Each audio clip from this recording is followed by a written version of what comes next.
নমস্কাৰ, টাংলাই বৈকম। আজি আমাৰ কঠীয়ানিখন কঠীয়া পাৰিবৰ বাবে ৰেডি কৰা হৈছে।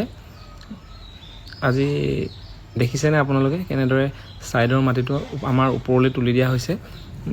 মানে ছাইডৰ যিখিনি মাটি থাকে সেই মাটিখিনি আমি ওপৰলৈ তুলি দিয়া হৈছে যাতে ওপৰত থকা পানীটো তললৈ গুচি আহে। আপোনালোকে চাগে সকলোৱে খেতিয়কসকলে সকলোতো জানেই চাগে। সেইকাৰণে আমি ছাইডৰ যিখিনি মাটি আছে সেইখিনি মাটিৰ ওপৰলৈ তুলি দিছোঁ। এইখন দেখিছেনে বাৰু আপোনালোকে ৰয়না হয়। এনেই নৰ্মেলি মানুহে তোমাৰ ঘৰৰ ধান শুকুৱালে বা তেনেকুৱা কিছুমান কামত ব্যৱহাৰ কৰা হয় যাতে ধানখিনি চপাব পাৰি। ঠিক একেদৰে আমি ইয়াৰ ছাইডৰ যিখিনি মাটি আছে সেই মাটিখিনি ওপৰলৈ টানি মানে মাছটো ওখ কৰি আৰু ছাইডখিনি আমি চাপৰ কৰি দিছোঁ। আমি যেতিয়া সৰু আছিলোঁ সেই সময়ত যেতিয়া আমি আমাৰ এনাই পোনাইহঁতে খেতিত যায় তেতিয়া আমাৰ এনাই পোনাই পুঠাসকলে আমাক আগতে কয় আৰু যে কঠীয়ানিডৰা সদায় কাছৰ চলঙৰ দৰে হ'ব লাগে। আমি যেতিয়া সৰু আছিলোঁ সেই সময়ত আমাক কয় আৰু তেতিয়াতো আমি মৈত উঠিবলৈ যাওঁ। আচলতে আমাৰ পিছে মৈ দিয়া এতিয়ালৈকে হোৱা নাই, যিহেতু এতিয়া বৰ্তমান তেনেকুৱা কৰি লোৱা হৈছে। তাৰপিছত আকৌ মৈ দি পূৰা সম্পূৰ্ণ ধুনীয়াকৈ মিহি কৰা হ'ব।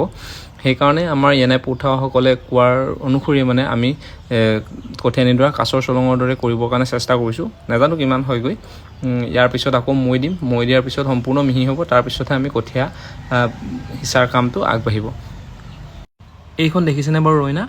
এইখন আচলতে আমি প্লাষ্টিকৰ ডাঙৰ বাকেটৰ মুখনিখন কাটি তাৰ আধা ফাল কাটি এনেদৰে বনোৱা হৈছে।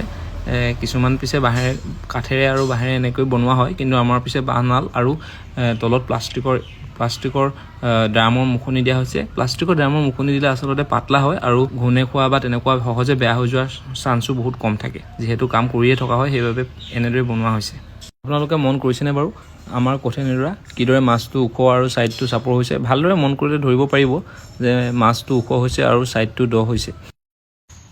সেয়া মন কৰিছেনে বাৰু? তাতে আমাৰ দেউতা, মোৰ ককাইদেউ, বাইদেউ আৰু নিচাহেঁত সকলো আছে। এয়া আমাৰ দাই পথাৰ সিঁচিছে। যিহেতু পথাৰৰ পৰা দনিকণা, মোৱা মাছ, শিঙৰা মাছ ঘৰলৈ লৈ যোৱাৰ মজাই সুকীয়া। সেইকাৰণে পথাৰ সিঁচিছে। নাজানো বাৰু কিমান মাছ পায়, কিন্তু সিঁচি আছে। এইসকল আমাৰ খুৰী আছে, বৰ্তা আছে, বাইদেউ ভাইটিসকল আছে। ইয়াত যে মন কৰা সৰু ল'ৰা ছোৱালীসকল সকলো কিন্তু মোৰ বাইদেউ আৰু ভাইটিহে।